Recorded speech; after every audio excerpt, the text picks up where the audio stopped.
وبعدين معاكم، وبعدين هتقعدوا تسيبوا في بعض كده كتير؟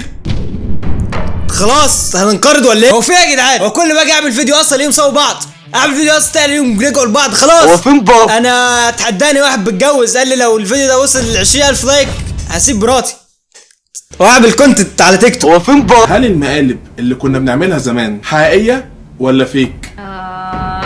سؤال صعب قوي بصراحة. يا جماعه انتوا وحشتوني والله بجد، والله العظيم وحشتوني وسط الشقلبه اللي بتحصل دلوقتي دي، والله انتوا وحشتوني جدا. هي المقالب مش كلها حقيقية ومش كلها فيك، ولكن في فيك طبعا. يعني شرح كده بسيط سريع هقوله لك. اكيد يا جماعة يعني مش هيتعمل 5-6 مقالب في 5-6 ايام ورا بعض وهكون انا يعني مغفلة للدرجة. ليه قلتيلي؟ ليه بجد قتلتيلي المتعة؟ انا كنت بعيش سيناريوهات في دماغي، بقعد اقول ده اكيد فيك، لا ده اكيد حقيقة. ليه خليت السيناريو واحد ان انا عارف ان هو فيك؟ ليه؟ عمال تروغ الناس انا عمال تقول لهم المقالب اصل المقالب حقيقية لا هي السؤال كان اه المقالب كانت حقيقية ولا فيك؟ فيك. طفولتي ضاعت في البحث عن المقالب حقيقية ولا فيك. ليه قتلتوا طفولتي بجد ليه قتلتوا طفولتي؟ بس والله العظيم انتوا وحشتوني والله يا جدعان. لا معلش واقفه هنا. ده ايه ده احنا ما شفناش كابلز يا جدعان. احنا زمان كانت اقصى مراحل الكابلز بالنسبه لنا كان 2 يصوروا فيديو في عربيه وبتاع حاجات كده بسيطه، انما دلوقتي يا جدعان الدنيا بقت خلاص. هو فين بابا؟ جبت لها عربيه هديه قبل كده؟ هي راكنه بره بالعافيه. ايوه. فكره ان انا اهدي مراتي عربيه ومبلغ كبير ده واحنا معروفين ومشهورين على السوشيال ميديا، مش كنتوا خايفين من الانتقادات والناس تقول لكم ايه؟ بعد اذن المذيعه سؤال بسيط، سؤال بعد ارفع المايك، سؤال بسيط جدا. يعني ايه واحد اللي جايب مراته العربيه خايف من الانتقادات؟ هيخاف من الانتقادات ليه؟ ايه الانتقادات اللي هتتوجه لواحد جايب بس على العربيه لحبيبته؟ بجد بقى لا معلش بقى واقفه. ايه الانتقادات اللي ممكن تيجي في حاجه زي كده؟ هي بجد الانتقادات ممكن تبقى مثلا ليه جبت لها كيب؟ كان ممكن تجيب لها فيرنا مثلا تتقلب اسرع بتاع. ناس كتيره قوي بتعمل كده. وجاب لك عربيه اوبل معايا بره وهيجيب لي واحده جديده ان شاء الله. شفتي على قد الايد اهو، وايه وماله واجيب لها الدنيا كلها لو معايا اجيب ليه لا؟ زعلان لك قوي، حاسس ان انا زعلان لك، حاسس ان انا مقهور لك كده فاهم. جايب لها اوبل بجد، كنت جبت لها فيرنا كانت خلصت اسرع. ادخلي يا عمري. هو فين بابا؟ شفت يا بيه؟ شفت؟ جايب لها اوبل عشان تحافظ على الثبات. اتفضل شوف الاوبل وصلتك لفين يا بيه. جايب لها اوبل. طبعا يا جماعه انتوا عارفين ان حليب وابل سوا بعض، يعني احنا دايما جاي متاخر عموما. بس في ايه انتوا كل حد يسيب حد هتقعدوا تعملوا الازعاريه بتاعتكم دي؟ ده اللي يسيب بعض ويروحوا يتجوزوا براحتهم، ما سوا بعض. عاملين زحمه ليه؟ عاملين الحوارات ليه؟ اديك رخصة ظلمني يا ابني، الفصل كل الاستوديو. تعرف بقى ان هي اتجوزته عشان كده، عشان ما بيخافش. سابت حليم الكيوت المحترم وراحت للباب بوي اللي مش بيهتم. هي البنات شريره هتبيعك في لحظه. هي البنات شريره بيحبوا الباب بوي. لازم عشان تنجح في علاقتك لازم تبقى باد بوي. ما ينفعش تبقى كيوت زي حليم ده كيوت حليم ده كيوت لازم تبقى باد بوي. هتبيعك في لحظه لو حست ان حد عنده تيستو اعلى منك، واثق في نفسه اكتر منك، وواضح من عياطك في اللايف ان انت فاهم الدنيا غلط خالص. هما مش بيحبوا الراجل الضعيف يا حليم. منين احصائياتك يعني؟ مبدئيا عرفت منين ان حليم ضعيف، تمام. ثانيا عرفت منين ان التاني ده تيستو عالي. عرفت منين ان هو باد بوي. ثالثا وده الاهم، ايه المصدر بتاعك؟ اكيد مصدرك تيك توك، اللي هم البنات اللي بينزلوا فيديوهات يقول لك ايه عشان هو باد بوي وبيشتمني فانا بس بحبه وهو بيحبني. ده مش سورس بجد. تيك توك مش ريفرنس يا جدعان والله العظيم. يعني بلاش تاخد معاييرك بالتيك توك، كلهم ريد فلاجز. يقعدوا يقول لك انا مش عارف ايه، انا يا جدعان ما بتعوضش، انا مش عارف، ده انا مفيش مني 2، ما تقدرش تعمل وما تقدرش تعمل. وهو اوبشن سي اصلا يعني هو بلان زد. ومهما كان عندك فلوس مش هيفرق مع اللي عندها اوبشنز. عشان كده برضو كنت قلت لك ما تتجوزش واحده مشهوره، الشهره هتحسسها انها ملكه انجلترا، فهتوجع راسك في الاول وهتكسر قلبك في الاخر. بس انا كنت باد بوي وخانتني. ايه موقفك دلوقتي؟ ايه موقفك ده؟ هتطلع تشكر في الجود بويز اكيد. ايه بلاش مالكه، هتبقى جود بوي يدخلك مع الباد بوي، هتبقى باد بوي يدخلك مع الجود بوي. تعمل ايه؟ اشتري بيتكوين. البيتكوين هو الحل. معاك بيتكوين هيبقى معاك كل حاجه، تبقى باد بوي جود بوي وش رجل مش تريك. هو انت عندك اكس؟ نوح عنده اكسات. مش حلو ان يكون عندك اكسات يا نوح، ومش حلو انك تفكر في البنات في السن ده اصلا. وجود بنت جنبك هيديك احساس كاذب بالانتصار، فبالتالي البنت هتضيع لك وقتك وهتعطلك عن النجاح، وفي الاخر هتسيبك لما تلاقيك فاشل. هتروح للي باعها وفضل يبني نفسه سنين لحد ما بقت هي اللي محتاجه. يا زلمه يا زلمه يا زلمه، نوح عنده 8 سنين. نوح امه اللي بتصوره اصلا. نوح بيهزر.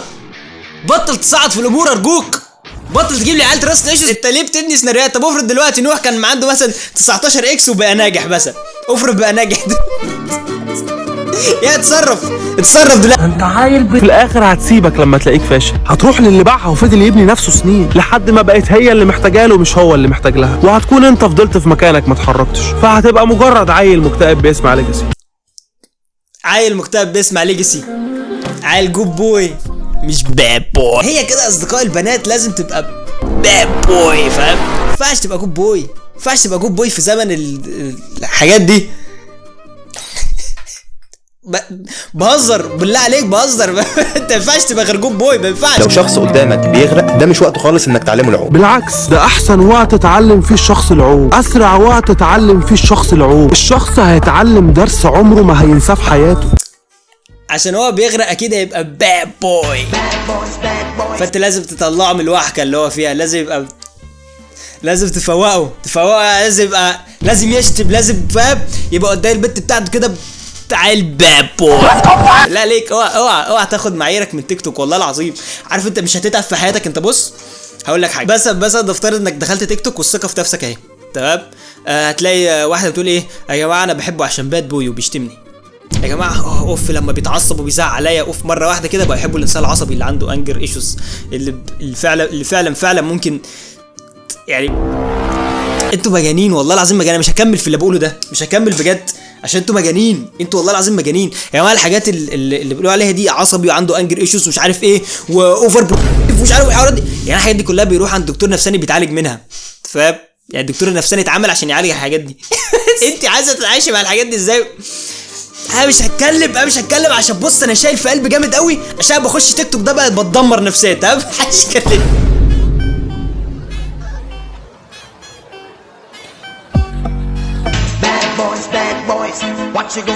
طب يا جدعان والله العظيم انتوا ظالمينه. الراجل اهو باد بوي وقد الدنيا وعادي ايزي، وبص يا جدعان وصابغ شعره وبتاع، وبص بيبص لي ازاي وبيعمل لي كده. 40,000 لايك ليه يا جود بوي؟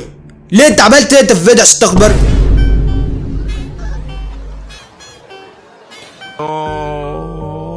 خلاص يا جدعان بيتحول يا جدعان باد بوي رسميا. انا خلاص لو 140,000 لايك عشان خلاص بتتحول تبقى باد بوي قشطه كده. انا ايوه يا حليم لازم تبقى باد بوي يا حليم. امال ايه يا حليم؟ هيسيبوك يا حليم لو انت باد بوي. ازاي سبتك؟ عشان هو جود بوي، البنات بيحبوا الباد بوي. حاسس ان انا زودت في الموضوع، بس والله العظيم لازم نسلط الضوء نحو الباد بويز. الباد بويز هم اللي بينجحوا في الحياه، ينجحوا في علاقاتهم، ينجحوا في كل حاجه، يعني مش هيخونك ويروح يا فاهم، لا هو باد بوي، ولا يشتمك ويشتمك بامك وابوك وعيلتك، فاهم؟ لا ده باد بوي. هاخدها من بيتها لبيتي وهفرش. اوف بقى يا حليم، اوف يا باشا على الباد بويز. ولا انا بقيت مره. ايوه مره طبعا، امال ايه؟ فاكره نفسك راجل ولا ايه؟ ايوه مره طبعا، امال ايه؟ ده انا بابو. مش لازم اكون راجل، بس مش لازم اكون مره. لا مره طبعا. يا بنات الحقوني، انا بقيت مره يا بنات. يا بنات الحقوني، ده بيشتمني يا بنات، بيشتمني، مش مصدقين ده بيموت فيا. ده كنت في وهمي بصور اعلان، جسوت كل البلوجرز المتطلقين والمفركشين، مش متطلقين ولا مفركشين، كلهم مع بعض. نو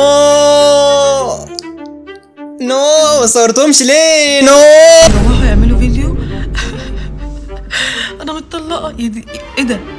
اقسم بالله كلهم كدابين. انا شفت اكتر من 7 8 المفروض ان هم مفركشين او متطلقين وكانوا قاعدين وجايين سوا وهوب لا بقى انا مش عارف اخد الصفات اللي بيبقوا بعض بجد. ايه باد بوي مش عاجب، جود بوي مش عاجب، طب اعمل ايه؟ بقوا راجعين لبعض اهو. ما اعرفش هو حليم وامل قريبه بعض ولا لا، بس عموما يعني الكومنتات كلها على حليم وامل. بس ايه يا جدعان؟ ما بقاش فيه قوانين للباد بويز خالص. بس انا ما كنتش عامل حساب اليوم اللي ابويا يجي يقعد معايا وينصحني ويقول لي انساها، بعد ما كان بيقول لي افرح بيكم امتى واشوف ابنكم. ولو قلبك جايز لك اكسره، اعمل بينه وبين كرامتك عركه وقف فيها في ظهر كرامتك. ميدو انت بجد اقنعت الحاج يجي؟ استنى كده يا حاج بعد اذنك.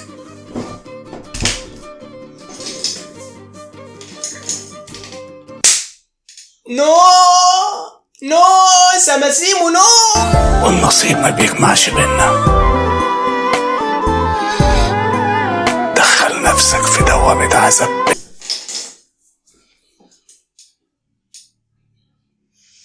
بتمنى تزول ملامحك من بالي. اديني ميعاد بتكوين رجولتك. قول لي انا هبقى راجل في الميعاد الفلاني. انت تعبت معاك. كان لسه شويه يقول لك بتمنى تزول ملامحك بقى تزول، دلوقتي جاي ترجعكوا لبعض. انت ايه يا عم؟ انت يا سلام بس انت مش بابو. الساعة 10:30 بالليل رجعت سنجل تاني وبواجه ضغوطات المجتمع ونظراته القاسية، لكن هعمل ايه؟ اتعودت اني اتصالح مع الوحدة. من كتر ما فركشت ورجعت الناس بطلت تصدق ان دي اخر مرة فعلا. دي اخر مرة فعلا. والله راجع له المرة المليون عشان ما حدش يقدر يستوعب شخصيته وشخصيته غير. يا جدعان ما تحلوا مشاكلكم واتس ليه؟ طب انتوا هترجعوا لبعض وبتحبوا بعض، ربنا يخليكم لبعض دايما، حلوها واتس. ليه سحلتونا في المشاكل دي؟ ما تحلوها واتس. انتوا ايه مش باد بويز ولا ايه؟ انتوا مش باد بويز. معلش والله العظيم كلام للقلب عموما، او ممكن انت تستفاد بيه في حياتك الشخصيه. لا يعني عشان ايه؟ اكيد مش هتطلع تعمل تيك توك انت والحنكوشه بتاعتك في مشاكلكم. بس عموما مشاكلك انت وهي، يعني انت وهي قدام بعض عادي شكلكم يبقى وحش قدام بعض عادي ايزي. انما انا ما احبش مثلا ان انا يبقى شكلي يبقى وحش مثلا، او ان انا سامحت في حاجه ما ينفعش اسامح فيها مثلا قدام حد تاني. لا حاجه دي ماشي انا سامح فيها قدام انا ومراتي عادي، احنا خلاص صفينا الموضوع وعرفنا مين اللي غلطان والدنيا ايزي. انما ليه حد تاني ياخد عني الفكره الوحشه دي؟ انا خدت عن الناس دي فكره وحشه. يعني هم عملوا غلطات وبتاع وعادي هم اتصافوا دي نزل الفل، بس انا واخد عنهم فكره وحشه. كل ما اشوفهم اوف ده عمل كذا ودي عملت كذا، حتى يوم ما تحب ترجع في رايك ولا حاجه ما تحسش ان في ضغط عليك، اللي هو اوف طب اعمل ايه؟ طب ده انا قايل لامي ان احنا سيبنا بعض، اعمل ايه دلوقتي؟ نو لا بوليتيا نو. اخ يا جدعان والله العظيم لو شفتوهم بيشبشبوا لبعض تقول ان بص ان خلاص الناس دي اتجننت، الناس دي بص انا متغاظ ليه؟ لان انا يا جدعان بحط نفسي مكانكم يا جدعان والله العظيم وبتضايق، فبحس ان الدنيا وحشه يعني. بجد بتعملوا هرمونات ليه؟ يمكن تشوفوه فيديو عادي، بس هذه كانت واحدة من احن اللحظات اللي عشتها في حياتي. لا معلش ثواني، ده مش فيديو عادي ولا حاجة. انا شايف غزالة على طابلوه عربية، ده مش فيديو عادي ولا حاجة. انا مش شايفه فيديو عادي. فاهم؟ ده بديل الكلب اللي بيقعد يعمل كده شويه. هذه كانت واحده من احن اللحظات اللي عشتها في حياتي، وكانت مليانه حب. كان خاطري في غزاله ومحبوبي ما خلاها في خاطري. يا جدعان والله واحد من الاثنين، يا انا بجد اللي متخلف وراجعي وانسان غبي جدا وماليش في الحب ولا افهم اي حاجه، يا اما انتوا اللي مطرشمين يعني. يا جدعان غزلت ايه؟ غزلت اللي جايه وهي ليه تحلب بغزاله؟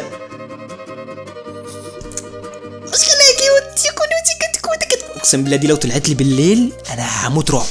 انا بخاف من الغزلان فشخ يا جدعان، بترعب من حاسس ان هو حاجه كده هي والكنجارو. حد يا عم بيخاف من الحاجات دي؟ انا بخاف من الكنجارو والغزاله فشخ، بحسهم كده مش عاوزين كده. عارف انت اللي هم كده بيطلعوا في افلام الرعب، فاهم؟ كده فاهم؟ بجد بخاف منهم قوي والله العظيم، بخاف من الغزلان جدا، مش عارف ليه مع انهم حلوين بس كيوت. بس اكيد عمري اجيب لها غزاله يعني، اجيب لها الدنيا كلها عامله ايه عايزه، تطلب بس تعمل كده. ليه؟ عشان انا بابو.